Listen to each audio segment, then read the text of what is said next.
Hey, look, live at Cocoa Plum Beach, right outside Marathon. That's where Hank Tester is standing by with his camera there on our mass cam here on NBC 6, our continuing coverage of Hurricane George. Yeah, you can see the weather has deteriorated just from about 15 minutes ago, last time we checked in. Andrea Brody is all the way down in Key West. And Andrea, I imagine your weather is rapidly changing about now. Jennifer, it's been consistently windy since about 7 o'clock this morning. We noticed a big change between 5 a.m. and 7, and then it stayed about the same. Take a look down the street here. You can see that the trees are blowing very gently, certainly not anything that we would consider storm level. And if you look at the skies, the clouds are moving, but they remain for the most part blue. In fact, we just went for a ride down by the beach. There were people outside reading books, riding bikes, enjoying their day. Let me show you another common sight around here on Duval Street. Planks for most windows, but if you look at the corner here, you'll see one that remains vulnerable. But if you look more closely, what the owners have done was, instead of protecting the windows, they've simply cleared the whole place out. There was a mandatory evacuation in place since 7 a.m. yesterday, but down the street you can see traffic still moves, people still on bicycles. We are likely to see these faces over and over again for the next few days, because as of 4 o'clock today, the roads out of Key West is closed. We just came from there.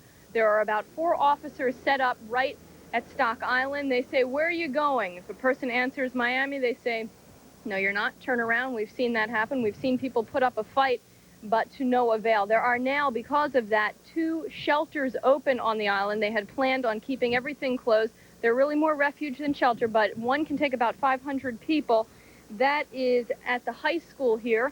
There is another one at a local church. Live in Key West, Andrea Brody, NBC 6. Andrea, we know that there are about 80,000 people that were told to evacuate under the mandatory evacuation order in the Keys. It was just about an hour and 15 minutes ago when they actually closed off US 1 and no one was allowed in or out again. We were led to believe that possibly up to half of those 80,000 people opted to stay in the Keys. And you're talking about shelters that maybe take 500 people. Are they full? Are they filling up rapidly? Do you know what's happening? Jennifer, I'm going to try and get this answer in before our battery dies. If it does, please bear with us. We apologize. We've seen only a handful, but the shelters just opened, and already people were streaming in. I have been talking to people all day, though. Most feel very comfortable in their own homes here. What we've seen is a lot of people who have boarded up their homes and stocked up the refrigerators and are staying at home. We did hear numbers like that. 50 to 60% of people will stay in Key West, so what you're hearing is about what we're hearing. But if you look at the streets, I mean, obviously a dramatic difference, and we have yet to find a tourist today. Absolutely no tourists around. In Key West, Andrea Brody, NBC 6. All right, Andrea, thank you. Let's go to Hank Tester now in Marathon. Hank, are you there? Yeah, we're here. How you doing, Tony? Good. Can you hear me okay? Yeah, listen, Hank, you and I have been through this before, and one of the things we've talked about, one of the indicators that you know something is on the horizon is when you look around and you see no wildlife or the wildlife getting out of the way. Have you noticed, especially where you are, around where all the herons hang out, have you noticed that they have left? Well, we have, actually, we have some video. We don't have it up right now, but we'll probably get it for you a little later on. What happens, we're talking to fishermen around here, is the fish and the birds go on a fishing frenzy about 24 hours prior to a storm. They know something that we don't know, right? And then what you have then is they all disappear and they hunker down. I haven't seen a bird here in about the last hour and a half, 2 hours, but a little while ago, as I said, about 2 hours ago, we did see the pelicans. So you're right, as a sign as far as that's concerned, the birds are hunkered down, because if you look out on the horizon right now where Carlos Regal, my photographer, has his camera pointed, that's all dropped down. Those clouds have dropped down. We are completely covered with a cloud cover except right above us, which is a semi-blue sky. Ominous clouds, and again, as we pointed out a little earlier, the white caps out there towards the reef are picking up. Wind has definitely picked up in the last hour. One thing, Tony, we can tell you is that, sure, this hurricane is going to cause a lot of people a lot of grief, but it's just Mother Nature at work. In fact, in some parts of Florida, this is welcome. For those of you that know about Florida Bay, you know it's very dirty. And I just got through talking to the president of the Audubon Society. He says this hurricane could be good. Here's Captain Ed Davidson. Environmentally, we've had problems in the Keys in recent years, and I'm sure lots of viewers have seen that. We've had some problems with water quality, and it's been cloudy, and that's because it has been many decades since a storm blew all the sediments that accumulate in Florida Bay in between the Keys and the Everglades. blew those out into the Gulf of Mexico. The path of this storm promises to blow 1 trillion tons of that accumulated yucky stuff out into the Gulf, and probably will dramatically improve fishing in other parts of the marine environment in the Florida Keys. There'll be some initial impact, but in long term, it may be actually very healthy for the environment in Florida Bay and for the fishing in the Keys. Big picture, it's part of living here. It's part of the trade-off, and it's part of the price. While we hope everybody fares well, we need these big energy exchanges and the world weather patterns, and Florida Bay sure could use a good cleaning out. Now back live here, we're looking right into the Atlantic Ocean. Cameraman Carlos Regal has pictures out there, and I'm doing this simply because a little while ago some divers actually did drive up and they said, wow, man, this is clear as it's been for a long time. And several months ago, I was down here in the Keys with chief photographer Mike Zimmer. We did a story on replenishing the conch supply, and the guys that we worked with were saying, well, the water's fairly clear, but not as clear as it ought to be. So this storm, if what Captain Ed is saying is true, and he's been around for a long time, this storm is liable to do at least Florida Bay some good. We, of course, will be checking on that one. Again, you saw just a little while ago, a big gust of wind came up, and a couple other old conchs came up. Didn't want to be on TV, but they said, yep, there's the first feeder band. I'm not sure if Roland will agree, but certainly something has come up right over there. In fact, Carlos, I'll tell you what, we now are beginning to see over this way a big, tall cloud. We call them thunderheads out west, but that certainly is built up in the last, 15 or 20 minutes. So it's a brewing out there, folks, and we'll be here to take a look at it. Reporting live from Marathon, Florida, Hank Tester, NBC6. Okay, Hank, thank you. You know, it's interesting, Tony, because you asked about the animals. You pointed out the animals, and I was noticing earlier that they were putting the animals away, obviously, at Metro Zoo and also at Parrot Jungle, and they were saying that a lot of the animals were acting uneasy. They were pacing back and forth. It's like they know it's time to go seek and find shelter, and a lot of people who have pets at home, dogs and cats, know that very often about this time in this kind of a system, and certainly a lot of people believe with earthquakes as well, a lot of your home pets start acting a little uneasy and pacing back and forth. We certainly have seen it here in the past, especially with our bird population. We want to go to Key Largo, right outside Key Largo, actually. NBC's Frederica Whitfield is standing by live for us. How is your condition? Well, I see the officers behind you, and they're preventing people from leaving the Keys, right? They are indeed. They're stopping folks who are trying to enter into the Keys area. But, of course, we're still seeing a few folks trickle out of the Keys. We were told earlier that soon they're not going to allow any sort of traffic within the Keys between Key Largo and Key West because it's being such a low-lying area and this storm is moving very quickly. The thought is as soon as the downpours begin, the accumulation may begin very quickly on the ground since it has been so moist here within the past couple of weeks. So they're trying to keep now folks where they are. And for those who didn't get out earlier, quite frankly, it's kind of tough luck for them at this point. Tony and Jennifer? All right, Frederica, thank you very much for that update right outside Key Largo. Roland Stedham is going to join us now. And, you know, Roland, you grew up here as well as I did. We were just talking about, and Jennifer and I, the birds and the Metro Zoo. But they really are an indicator. And they really are. When you start seeing them, you know, get skittish and start leaving, you get a sense that, okay, now's the time that we ought to take notice because they do know something that we don't know innately, you know? Right, right. And I'll tell you, Tony, at this point, I'm looking at the latest. That's the latest satellite image that we now have on the hurricane. And notice where the actual center of the hurricane is. If we can go ahead and go to the SGI computer right there. Here's the center. Now, the center is kind of a broad eye that we have right there. It's located right there. And what you want to see is you want to see the center remaining over the landmass to keep the system from intensifying. But that is not the case. The center is located here, and the center is now starting moving to west-northwest. So once it starts to encounter right out here, this open, warm water of the Gulf Stream, where the water temperature out here, keep in mind, is 85+ degrees, that's going to allow the system to really start strengthening. Now, as we look at the banding features are strongest on the southeastern quarter of this hurricane, not quite as strong across the northeastern section, but certainly where we're at right here, where Hank Tester is right there at Marathon, they are going to be experiencing some of these outer banding features. Now, the eye, as it continues to move out into the open waters, what's going to happen is that intensification process is going to take place. Now, this is the latest strike probability that we have from the Hurricane Center. This is where the system is located right now. And what they're saying is that there is a 50% chance or greater that the center of the hurricane is going to pass within 65 miles of the Florida Keys. But notice what's happening now. Southeast Florida is now in the 40% range. And of course, up here with our neighbors up to the north, the probabilities are not quite as high, but that's not an indication that they're not going to be seeing the system coming down the pike in the days to come. So for you residents here in South Florida, once again, please do not start planning this mass exodus. We're not going to go.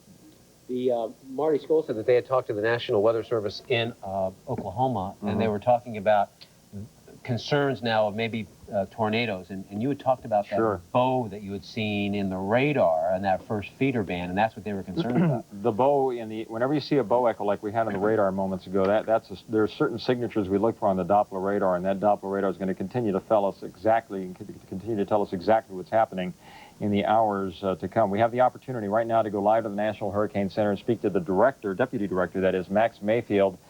And Max, are you getting any other indications of further intensification with this hurricane at this point? Well, not really. We think we have a Category 1 hurricane. We think it will gradually continue to intensify. The comment you made about the tornadoes is certainly valid, especially as these rain bands spread over the state in the next couple of days. A lot of times you have the tornadoes well out away from the center. And Max, the forecast track I noticed from the Hurricane Center that we just got that advisory at 5 o'clock still wants to drive the center of the hurricane pretty much over the Keys and then moves into the Gulf of Mexico. I'm really concerned about residents in the Gulf Coast that the tenacious nature this hurricane has had over the last 5-6 days, that it could really turn into a monster before it moves into the Gulf Coast region. Well, we're still forecasting to be a Category 3 hurricane when it gets in the Gulf, and this will be a major concern somewhere from Florida Panhandle to southeast Louisiana after a couple of days. And what about that forecast track as far as South Florida is concerned? Just because the eye is forecast to move over the Florida Keys, we really just can't be fixated on that, can we? Absolutely, and you're doing a real good job on that role and helping us out on that. Even though we are forecasting the center to stay down here on the Keys, just a 10-degree or so deviation in that forecast track, and that would bring the core of the hurricane up into Miami-Dade and Broward County. So everybody in the hurricane warning area still needs to make their preparations as if they're going to get struck by a Category 2 hurricane. At this point, any words of reassurance regarding this hurricane? People keep wanting to compare this to Andrew. Absolutely no comparison. This is not an Andrew. This is nowhere near an Andrew, but it's still going to be a very wet hurricane, a very windy hurricane. And what really concerns me is in the Florida Keys, we've talked about this before, the storm surge flooding, and I worry about the media people being down there in the Keys as well, because you're going to have storm surge flooding on the north side of the eye from the Florida Straits, and then as the hurricane moves into Florida Bay, they're going to have storm surge flooding from the backside, from the Florida Bay side as well, and we really want everybody to understand what's going to happen down there. Max Mayfield, thank you very much. We'll be looking forward to coming back to you in another 30 minutes for the latest information. What Max was just saying there is that the Florida Keys are very unique in the sense that we, along a coastline, say the East Coast versus the West Coast of Florida, we have to deal with one storm surge. The Florida Keys get hit twice when they have a landfalling hurricane. They get hit from the storm surge that comes up from the south. We can punch up the SGI once again.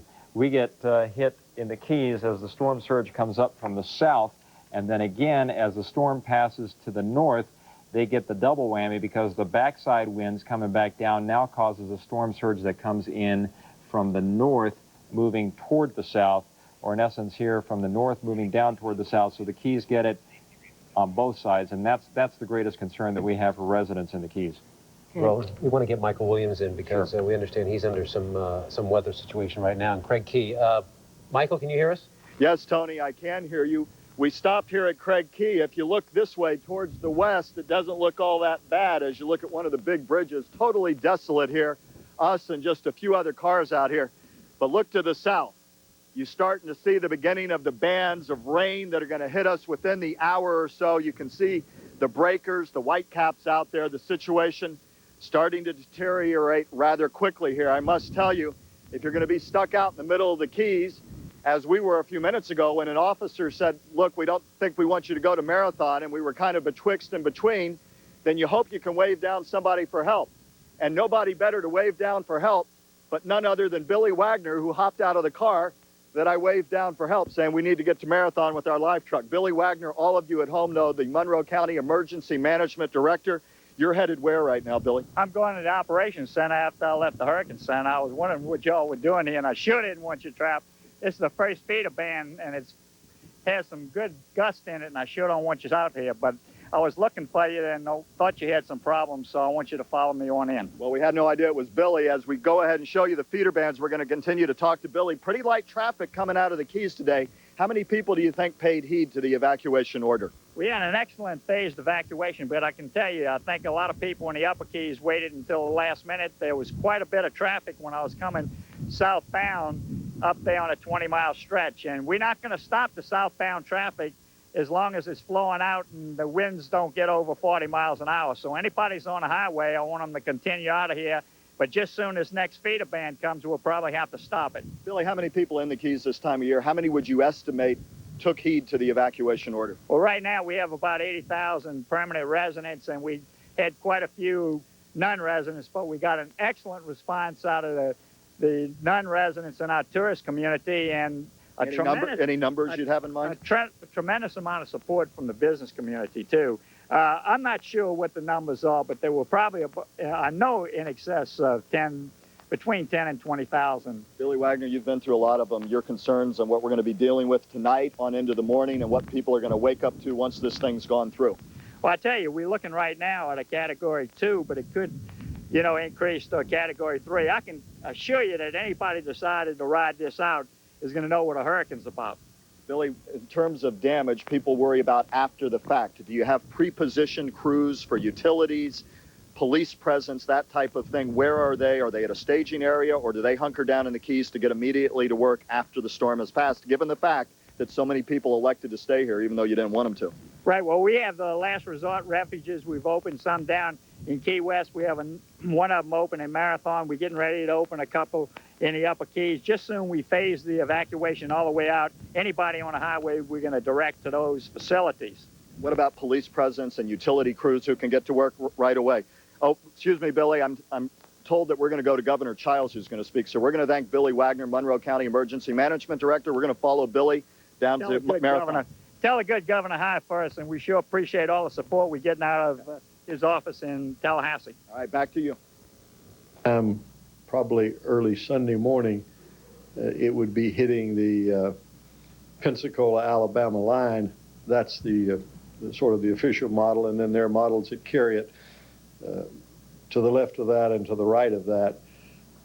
We will know more about the storm after it crosses the Keys, and we'll get some feelings there. Evacuations are going on. Collier County is beginning to start some mandatory evacuations. Some of that will follow up the coast on mandatory evacuations.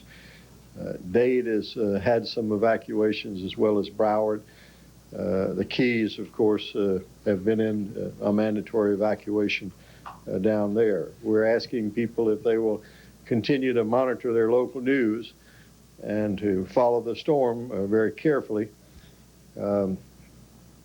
We've been asked a number of times about price gouging. It is illegal. Part of the executive order covers that.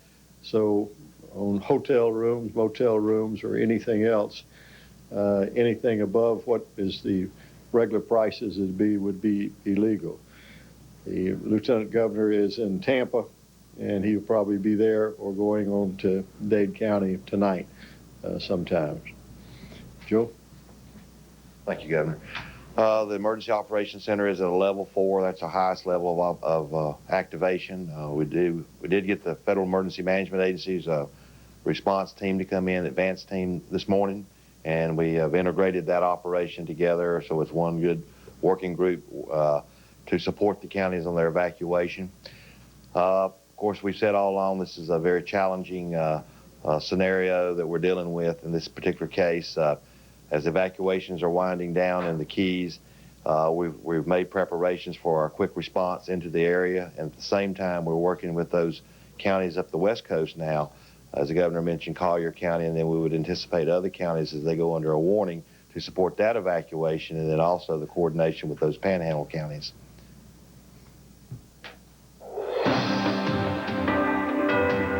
You're watching WTVJ NBC 6, where the news comes first. Hurricane George continues to move towards South Florida, and especially the Florida Keys, as it continues to pummel the island nation of Cuba. Good afternoon, everyone, and welcome to NBC 6 and our continuing coverage of Hurricane George. I'm wondering if at this point in time, we just left Michael Williams a few moments ago just outside of Key Largo. Is it possible to go back to Michael right now? Can we go back to Michael? No, we can't. Okay. One of the things that was kind of interesting that Michael pointed out is that as he was talking to Billy Wagner, that Billy was saying that people that are trying to get out of the Keys, that they are allowing them out. Right. We had just heard from Andrea Brody, who's all the way down in Key West, a short period of time before, who said that several people had actually been turned back, that were trying to get out of Key West and had actually been turned back and told, you're stuck here now. As we know, at 4 o'clock, all traffic from the mainland to the Keys was closed off. So apparently, if you're a little further north, they're going to continue on to let you out. If you're further south, you're pretty much stuck there and you're on your own about now. But with these feeder bands, you had better get a little giddy up in your step because you're going to need to get out of there pretty quickly. Let's go to Diana Gonzalez at the Dade EOC. Diana? Well, Jennifer and Tony, one thing that I wanted to clear up that you mentioned, and that is that the cutoff point, we are told here, the cutoff point in the Keys is mile marker 45. Anyone south of mile marker 45 can no longer get out. So that is the cutoff point. Now, right now, we're waiting for Mayor Alex Pinellas, who's been having a conference call with emergency management officials and other city mayors here in Dade County, because obviously what they did was they looked at the 5 o'clock hurricane advisory, and now they're making or have made a decision as to whether or not they're going to extend the evacuation orders. Now, earlier today, he ordered a voluntary evacuation of the Category 1 areas, the coastal areas, the barrier islands between the county line and Key Biscayne. And then later on, he extended that evacuation order to include a mandatory evacuation for all mobile home residents.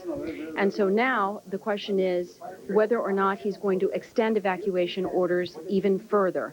As of right now, there are 7 shelters opened in Miami-Dade County. One would be at Hialeah Miami Lakes. That's, of course, in Hialeah. Citrus Grove Middle School in Miami. Hammocks Middle School in Kendall. North Miami Beach Senior in North Miami Beach. And Coral Park Senior in Miami. And there are 2 special needs centers also open, 2 special needs shelters open in Miami as well. So there's also a question as to whether or not there will be opening up additional shelters. When last we checked with the American Red Cross, there were about 1,400 residents who have sought shelter. So there's lots of space. I think as of right now, they have space for approximately 10,000 people in the shelters that are open so far. But they do expect that a lot of people will be coming to the shelters once sun sets, and you know, that they've been able to prepare their homes and such. Also, one of the other areas, some of the other areas that they're worried about are the low-lying areas, and they've mentioned some municipalities, Florida City, Homestead, Sweetwater, West Miami, and also an area called the East Everglades. Now, I went to a shelter earlier today and found there were several people there from Homestead, a lot of people who had been through Hurricane Andrew. And while they know that George is nowhere near what Hurricane Andrew was, they are still being extra careful. Obviously, having been through a storm like Andrew leaves you a little shell-shocked, and so they've decided they don't want to take any chances, and they've sought refuge at a shelter. And we also have a lot of special needs people with who need medical care going to these shelters. So now we're going to find out, A, if the evacuation orders will be extended, and B, if more shelters will be added to the list. So let's go now live to the podium for more information, and Mayor Alex Pinellas live. Several options that we have. We will be discussing that shortly. Joining us, of course, is Miami-Dade Mayor Alex Pinellas, Commissioner Katie Sorensen, our County Manager Merritt Stierheim, our Director of Fire, Chief David Paulison. We also have from the Water Management District, Sam Poole, of course, Chuck Lanza from Emergency Management. Howard Lippman from the Red Cross is up here as well. Should any questions need to be answered, the mayor will make a brief statement in English as well as in Spanish, and then we'll open it up to questions. Thank you very much. Mayor Pinellas. Thank you, Juan. Ladies and gentlemen, good evening. I'm sure by this point you've heard a lot about the 5 p.m. advisory. I'd like to share with the people of South Florida some of the factors that we've been considering, and I think it will provide some insight as to the complexity of this very difficult decision we have been faced with over the course of the last hour to 45 minutes as to whether to order a mandatory evacuation or not. The 5 p.m. indicates that the storm continues on an 80-mile-per-hour course with gusts up to 90, with winds of up to 98 miles per hour, not substantially changed from earlier in the day. The speed of the storm, however, has increased to 14 miles per hour, clearly an indication of concern. We also know that the projections for 34-knot winds, and these are tropical storm force winds, has actually been moved up a little bit to 11 p.m. tonight. We also know, based on briefings with Sam Poole from the South Florida Water Management District, that we could expect 8 to 10 inches of water during a 72-hour period. But we've also confirmed, and we feel pretty secure, that there will be a minimum storm surge, although we believe that the surge in the bay may be a little greater. And I'm going to get to that in a few moments, and I hope you have some patience with me, because I think there will be some variations on our decision that I need to explain. We continue to believe that there will be severe weather, thunderstorms, lightning, as I said, tropical storm force winds as early as 11 p.m. tonight, with hurricane force winds extending about 75 miles from the eye of the storm. We also know that we could expect a Category 2 storm within 24 hours. Most importantly, however, the factor most important into our decision-making was the fact that the storm has remained on the same projected track that it's been on over the last several days. All of these factors have made this decision a very complex and difficult one, but we have decided at this time that an extended mandatory evacuation is not dictated at this moment. We considered many other factors, including the time needed for evacuation, and not wanting to evacuate people in the evening, not causing any unnecessary inconvenience. But when you add all these factors, and believe me, it was a very, very difficult decision, we believed that an extended mandatory evacuation was not dictated at this time. There are some variations that I need to explain, however, and I think it's very important because there are certain parts of the community which we feel are at certain special risk, and I think we need to get information to these areas. First of all, let me remind the public that the mandatory evacuation remains in effect for mobile homes. That remains in effect. That is mandatory. Police crews are out there encouraging people to leave as we speak. The mandatory evacuation of mobile homes, just for purposes of clarification, includes people who live in boats and people who live in RVs. I don't think I made that clear last time, and I wanted to make sure that I made it very clear now. The voluntary evacuation remains in effect for the barrier islands, county line to Key Biscayne, those who are electronic dependent, the East Everglades 8.5 square mile area, all low-lying areas, which include Homestead, Florida City, West Miami, and Sweetwater, and anyone who feels insecure where they are now. The voluntary evacuation applies to them. Now, here's where the variation is, and I want to try to be as specific as I can about this. We are extremely concerned because of the severe flooding that we believe will be associated with this hurricane, that the low-lying areas are in particular danger of extreme flooding. And we would strongly recommend, although we are not ordering, we are strongly recommending evacuation for all low-lying areas, especially in South Miami-Dade, Homestead, and Florida City, and the West Miami and Sweetwater area that I spoke about earlier. The other area that we are extremely concerned about are the Bay Islands. These are the islands that are between the mainland, east of I-95 and US 1 on the coast, and Miami Beach. We are very concerned about these islands. And let me specifically mention the the islands that I'm referring about. I'm talking about Palm Island, Hibiscus Island, Star Island, the 4 Sunset Islands, River Alto Island in the Venetian, Lido Island in the Venetian, San Marino Island in the Venetian, Belle Island in the Venetian, San Marco Island in the Venetian, Biscayne Island in the Venetian, Treasure Island, Harbor Island, North Bay Island, and Fisher Island, with a total of about almost 12 or 13,000 people. Again, although we are not issuing a mandatory evacuation at this time for those islands, we strongly recommend that people who live in those islands evacuate. We have ordered a lockdown of the bridges, so leaving the islands should be relatively easy. We are concerned for those islands for several reasons. As I explained to you before, we anticipate a higher storm surge in the Bay Area as opposed to the coast. And therefore, although we may only see a 2, 3, 4 feet surge on the coast, we could see a 4 to 7 foot surge in the bay, affecting these Bay Islands, which would produce severe flooding in those areas. That could produce many, many people being stranded and, of course, making our search and rescue efforts much more difficult if, in fact, they are necessary. So, again, for people who live in the Bay Islands, we are strongly recommending that you evacuate immediately. We also are very concerned.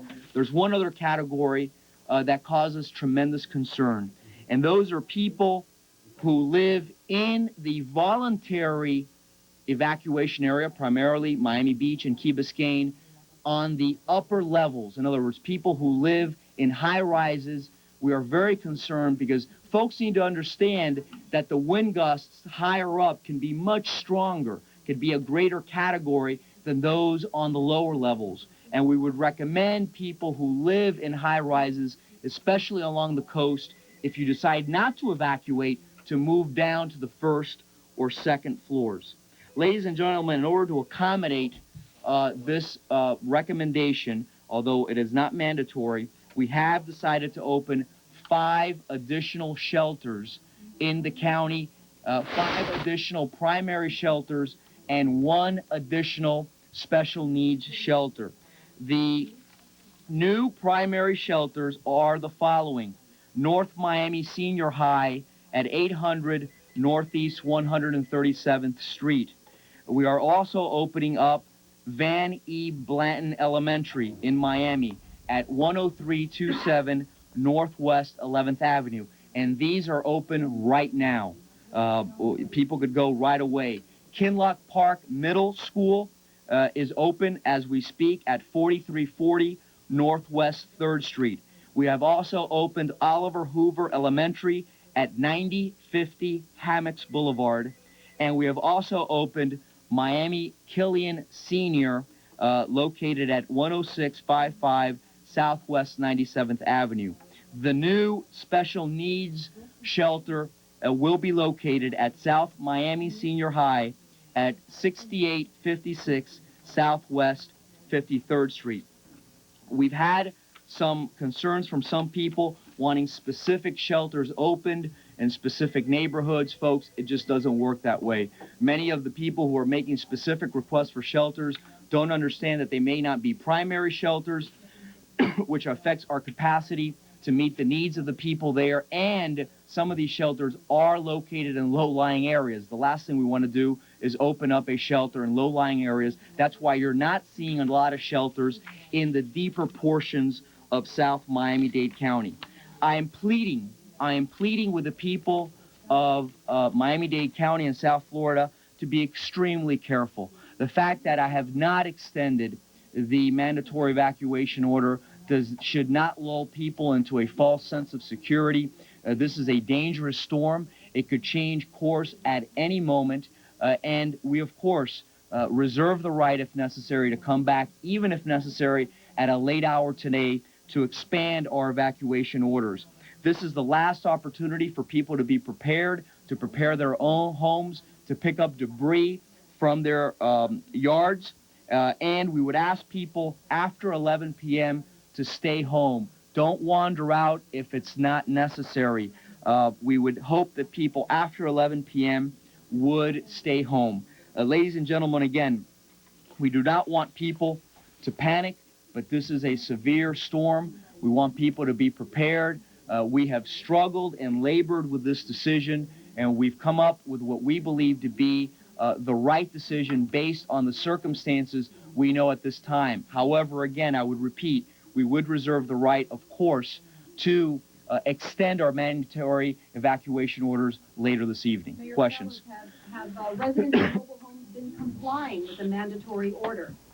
Based on our on-site reports of shelters and based on media reports that we've seen, it would appear that they are, in fact, complying. Yes, ma'am.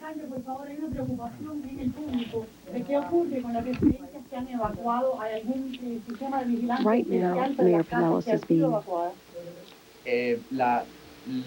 Right now, Mayor Pinellas is being asked a question in Spanish, so I just want to take this opportunity to reiterate some of the things he said. First of all, he has not, I repeat, not extended a mandatory evacuation beyond what he already ordered early today, which was a mandatory evacuation of mobile home residents only. Mandatory evacuation of mobile home residents only. However, he says he strongly urges and recommends people living in islands, for example, on the Venetian Causeway and along MacArthur Causeway, all those islands along Miami Beach, he strongly recommends that they do evacuate. Now, I can tell you personally, as a child, I grew up on one of those islands on the Venetian Causeway, and I can remember hurricanes very well. In fact, during one of them, I had flooding in my home, and during another, there was a fire in my home. So I from personal experience, can tell you that I do agree with him in the sense that he strongly recommends and urges people along those islands to be extra careful.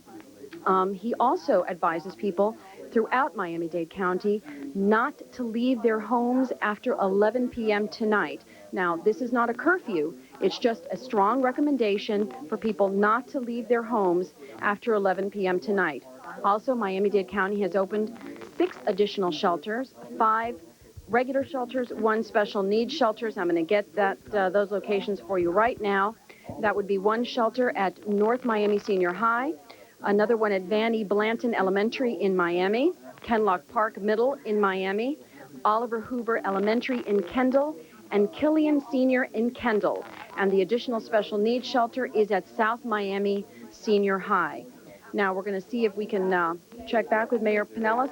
No, he's still speaking in Spanish. So do you have any questions for me, Tony and Jennifer? Well, actually, Diana, one of the things I was thinking of is he was rattling off the list of the Bay Islands between the beach and the mainland. It seems that he missed a couple of them, and I'm wondering if he left them out intentionally or if that was an incomplete list. I don't think it was intentional. I think he was trying to give as complete a list as possible. I think the point he was trying to make is any of those islands, because the concern is that the storm surge is going to be higher in the bay than it would be at the ocean. So I think that's why he's expressing, more concern for those islands, and I don't think he meant to leave any of those out. I think he meant to include all the islands along Miami Beach, such as the ones we mentioned along the MacArthur and along the Venetian causeways.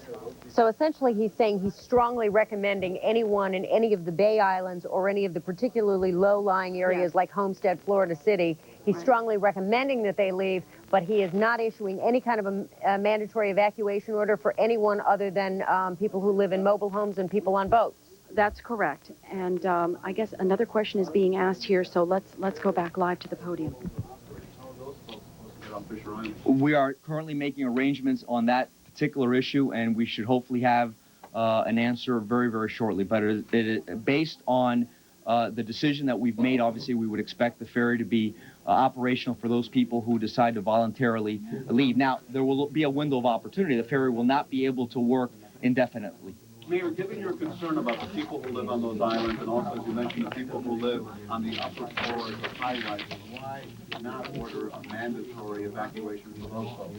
Well, primarily, Elliot, you base your decision to issue a mandatory evacuation on 2 primary factors: storm surge, and right now we're expecting a minimal coastal storm surge or direct impact. And right now, based on the projection, there will not be a direct impact. The impact of the storm will be towards Key West. Estamos en vivo. Básicamente, señor alcalde, si hay tanta preocupación porque el clima, por el tipo de viento que va a haber más tarde, ¿por qué no evacuar a esas personas en la zona 1, en la gente que vive en los apartamentos? ¿Por qué no evacuarlos ahora en vez de esperar a más tarde y quizás sea ya muy tarde para movilizar a esa gente? La decisión de evacuar obligatoriamente. All right, let's leave Diana Gonzalez and Mayor Alex Pinellas at EOC. Let's go to Danielle Knox live on Miami Beach. Danielle? Hi, Tony. Well, I was listening to that news conference just as you were, and I heard the mayor say that he is strongly recommending that people evacuate from Miami Beach, which is where we are right now, although he is not mandating that evacuation. He also said that he is very, very concerned about high rises. He is concerned about high winds, saying that wind gusts can be much higher on the higher floors than they are on the lower floors. So he urges anybody who is deciding to stay the night here on Miami Beach to perhaps move to a lower floor. Also, if you look behind me, you can see that as the wind begins to blow lightly here on Miami Beach, people are not taking Hurricane George lightly. They are boarding up, preparing for the worst, although certainly hoping for the best. And it's very interesting, though, to see this because usually, as you know, businesses on a Thursday evening are gearing up for a big tourist crowd, but that is not the case at all here. They are gearing up for Hurricane George. And again, as Mike Zimmer shows us the wind blowing, Mike, if you want to come around this way, I want to give them an idea of just how South Beach is looking this evening. It's really strange for us because it's a virtual ghost town. That is very, very unusual for South Beach. This is Ocean Drive. Take a look at it.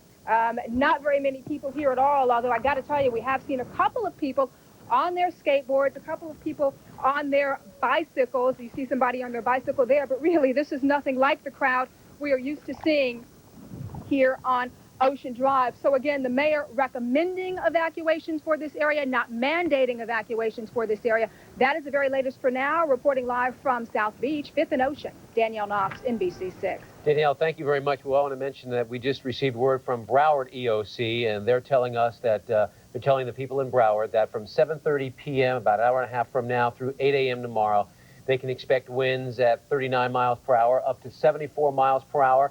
Possible tornadoes. Now, this is something we have been talking about this afternoon, especially for the last hour and a half. There is concern now that there may be some tornadoes in those outer bands. They're concerned about flooding as well in the low-lying areas, and people who live in Broward know some of those areas, specifically around the Hollywood area. So, again, the only mandatory evacuations in Broward are people in mobile homes. We're talking about 80,000 people who live in mobile homes in the Broward area.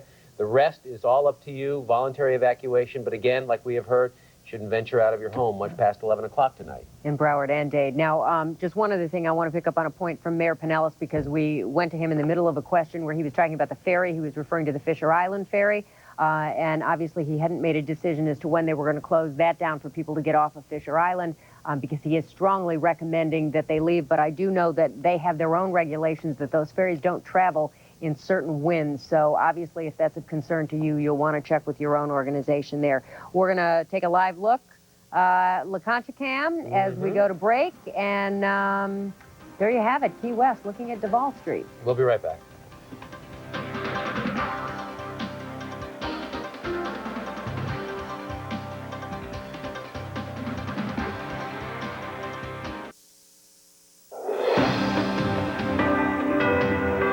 Watching WTVJ NBC6, where the news comes first. And you are looking live from NBC6's Skycam network, the windsock on top of Nations Bank Cam. Limp yesterday, extended today. Our extended coverage of Hurricane George continues now at 5:59 on this Thursday afternoon as you continue to look at our infrared satellite loop. Roland Stedham, Jennifer Valapi, Tony Segreto with you as we continue to take you through the evening here as we continue to monitor Hurricane George. So much going on right now and so much important information we need to get out there. The main thing is that eye is still over water. It's still over water. It's hugging the coastline, though, of Cuba. Let's go ahead and take a look at the weather computer, and I want to show you a couple of features that we're talking about. First of all, this is the rain bands associated with just the outer features of this hurricane. Now, folks, as you start to see these outer rain bands starting to move in toward the Keys, please keep in mind that this is just the first of a series of bands that are going to continue to come in one wave after another. And right now we could pick out that it looks like there's just some scattered showers. I'd say light to moderate showers that are affecting the middle Keys right now. And you'll also notice right down here, there appears to be a little bit of a break that's developing in that rain band activity, but that doesn't mean that we haven't seen the last of it by any means. Now here's the satellite imagery. Of course, South Florida, the Florida Keys extending down and through here, and there's that outer rain band I was talking about that is now starting to move through the Florida Straits and affecting the central Bahamas as well. But the heaviest concentration of the thunderstorms still back here on the backside of the hurricane, with the actual center or the eye located right about in that location right there. Now what I'm noticing as I look at this satellite imagery is that the eye is actually becoming very broad, an indication that perhaps the intensity levels might be kept down, and that is in conjunction with the fact that the eye here is moving parallel to the coastline of the northern shore of Cuba. So as a result, we may be seeing the intensity levels kept down. Now I want to talk about storm surge real quickly, because that is a concern that we have. This is storm surge activity that you can expect with a Category 1 hurricane, with a hurricane that has a forward motion of 12 miles per hour, okay? If a hurricane has a 12-mile-per-hour motion, which pretty much this system has, as it drives on shore, it is going to produce a 5-foot storm surge in the bays. It's going to produce a 2-foot storm surge along the coastline. And when I say the coastline, I mean from the Palm Beaches south all the way into the Florida Keys. Now, what kind of a storm surge can you anticipate if we get a Category 2 hurricane? And it is very likely that we might actually be seeing a Category 2 hurricane. We're talking about the bays seeing an 8-foot storm surge, whereas the coastline will see an increase in that, and that is a 4-foot storm surge. Again, keeping in mind that this could be a system that has still a forward motion of 12 miles per hour. If it starts to pick up a lot of speed, Tony and Jennifer, then all bets are off. The faster the forward speed and the faster the hurricanes go. What is that video that we're looking at there? Let's put that up. Right off Miami Beach. All right, this is a live shot that we have right now from Miami Beach, and I'll tell you, this is not a good idea. And the reason I say this is not a good idea, the winds are coming right in out of the east right now, and so we are going to be seeing, with an east wind, rip current activity. There's somebody walking out there. Are those people? I think there's some people in the water. I think what that is, okay, surfers. Yeah, windsurfers. I have a friend who's a surfer, and he loves hurricanes, and he looks forward to what hurricanes do as far as the surf is concerned. So those folks are out there with their boards and more than likely wetsuits and chest. In fact, as we go in tighter, those are all people. I wasn't sure if they were in the beginning. Those are apparently all people. Jet skiers in there too. Well, the surfers are out there trying to catch a short wave while they can, but I think that this activity can be considered dangerous if they don't have a lot of experience dealing with this sort of situation. I certainly hope. I also see some swimmers going out into the water. I don't know if the lifeguards are out there or not, but this is just not a good thing to be doing, because if you get out there, you get caught with all this water piling on shore. We're going to start developing those rip current channels, and people could start getting dragged out. And with the water being as choppy as it is, there's a very good chance that lifeguards may not see you. Can I ask you a question, Roland? Sure. Let me ask you what I asked you before. In light of this new information about the eye, is it possible then that we might still end up with a Category 1 and not a Category 2? It is possible. The eye right now is kind of broad. It's kind of opened up. Let me go ahead and get to a satellite image here and show you what we have. But the eye is kind of opened up considerably, and there's a good possibility that we may be dealing with a Category 2 hurricane. The Hurricane Center is saying get ready for the possibility of a Category 3. Right now it is a Category 2, and notice the intensity. Tonight at 2 o'clock in the morning, it looks like that's just cutting off the bottom portion right there, but thank you very much. That wind speed that we have right there is 90 miles per hour as the system moves into the Florida Straits. Okay, 90 miles per hour is a Category 1 hurricane, Jennifer. Now, as the system starts to continue to push off to the northwest, by tomorrow at 2 o'clock in the afternoon, Hurricane Center is saying we're going to have 100-mile-per-hour winds. That now jumps to the Category 2 status. Even by Saturday at 2 o'clock in the morning, if it continues to move into the Gulf of Mexico, that is still a Category 2 status. But notice what happens here on Saturday, and by Sunday, 115-mile-per-hour winds are Category 3 status. But you have to understand that there is so much that can change in such a short time frame with this hurricane. Regardless of the category, though, this is still going to be a very wet system, and that is equally concerning as the winds. We're going to be dealing with rain here in South Florida. We are going to be dealing with the rain not just tonight, not just tomorrow, not just on Saturday, But if the tail end of that hurricane continues to move over the South Florida area as the bulk of the system moves into the Gulf of Mexico, very, very easily we could be dealing with rain that tail end's for still over the 3 Dominican to 4 Republic. days. Right, the tail end is still. Now here's our high-resolution satellite image. This is a visible sat, and our sun's beginning to set, so we're going to be losing the opportunity to use this here pretty soon. We still have our infrared satellite imagery, but there's the outer bands right there, just starting to affect the Keys. Now here's the center of the circulation, but you see the way the tail end of this system goes all the way down. And notice these outer bands that we have stretching down, they go all the way out there into Haiti. Haiti is clear of the hurricane, but they're dealing with the rain, and as the rain continues to plow and the system continues to plow northwest, we could very easily be seeing rain here in South Florida for days to come, and I mean 3, 4, 5 days. While you mentioned Haiti, let me just take a moment to mention that we've had a number of calls from people who are very curious, very worried about their family members and friends that are in Haiti. We've been having a very difficult time getting video out of Haiti at this point, but we hope to be information of any kind, exactly. But we can only assume that they are just inundated and most likely devastated down there. And we do hope to bring you more elaborate information on what's going on in Haiti in just a short period of time. Roland, don't go anywhere, but we are going to bring in Diana Gonzalez, who's standing by with Mayor Alex Pinellas. Diana? Tony, the mayor has just announced that he is not extending a mandatory evacuation for Miami-Dade County. And Mayor, you just told me that was a very close call. Does convenience for people and cost, because I'm sure it's very costly to do a full-scale mandatory evacuation, play into your decision? Cost does not play as great of a role in my decision-making. My decision-making was based primarily on the fact that the storm surge on the coastal area is expected to be minimal. And secondly, we do not anticipate a direct hit from the storm. Nonetheless, because, interestingly enough, the storm surge in the Bay Area can be greater, I have elevated my recommendation to a strong evacuation recommendation for those people who live in the Bay Islands.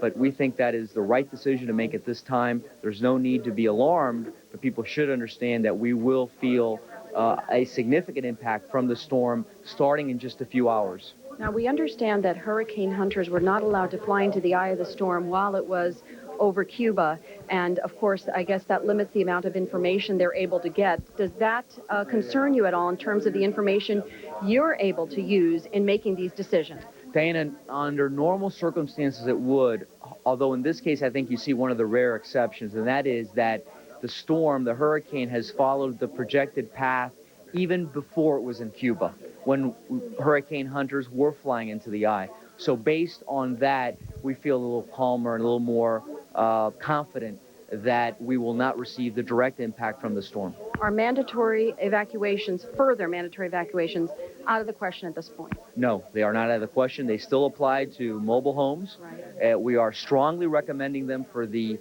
Bay Islands, for the low-lying areas, for the electronically dependent, but we may be back at 8 o'clock for a further expansion of the evacuation order. And again, you need time to do those evacuations, so you really can't wait a whole lot longer. We need time, and you never like to do them at night, but we actually feel at this point it would be more dangerous to move 235,000 people off the island than the risk associated with a minimum storm surge. All right, thank you, Mayor Pinellas. Back to you.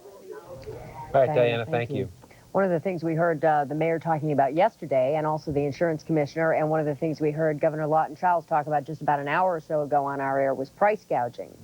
Let's go to Jackie Nesbral at the Hurricane Information Desk with more on that. We saw a lot of that last time out, Jackie. I mean, even with bags of ice that people were charging $20 for. $20 for a bag of ice that usually costs 99 cents. It was unconscionable. We just heard Governor Lawton Chiles less than an hour ago address the citizens of Florida, and he said that the state of Florida will not tolerate price gouging. Price gouging, of course, is charging an unconscionable price for essential goods. He says this is illegal and it will not be tolerated. Now, if you need to go out and buy some essentials, this is what you should be paying. For gas, the average price for regular unleaded gas is $1.15. For unleaded, $1.25, and for premium gas, $1.31.